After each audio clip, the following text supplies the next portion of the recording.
Nouveau plan banlieue 1, rustine de plus face à la crise de l'emploi. Mike Bevelos, politique de la ville se suivent et se ressemblent.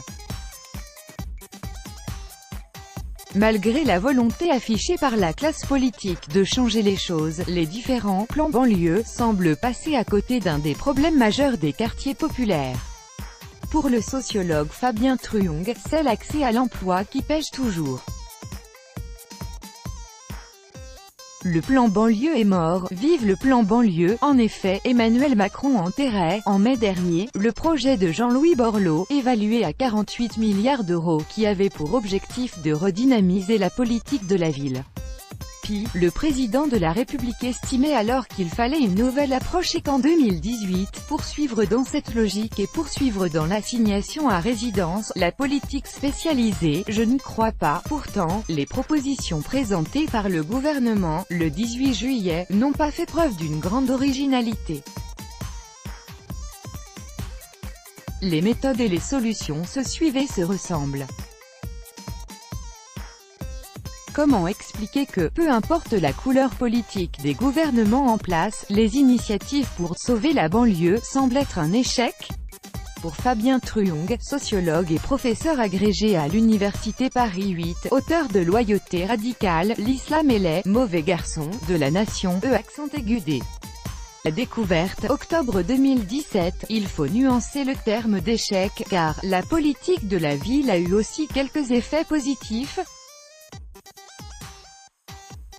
Nous ne sommes pas dans des zones complètes de non-droit dans les quartiers populaires en France.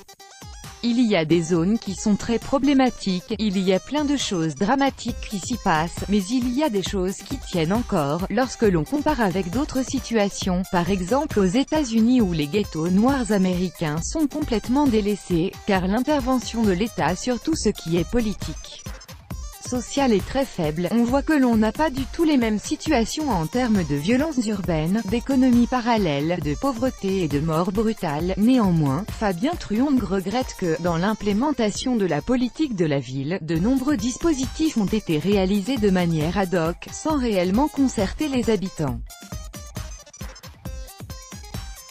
Très souvent, ils n'ont pas fonctionné parce qu'ils ont été imposés, mis en place par le haut, pour faire de la cosmétique, quand on a des politiques spécifiques qui sont mises en place pour ces populations, mais sans vraiment prendre en considération les besoins et désirs des individus, sans faire en sorte qu'eux-mêmes soient acteurs et respectés. C'est très souvent une voie qui mène vers l'échec, un échec également renforcé par l'essence même des différentes politiques de la ville, conçues pour jouer le rôle de « rustine ».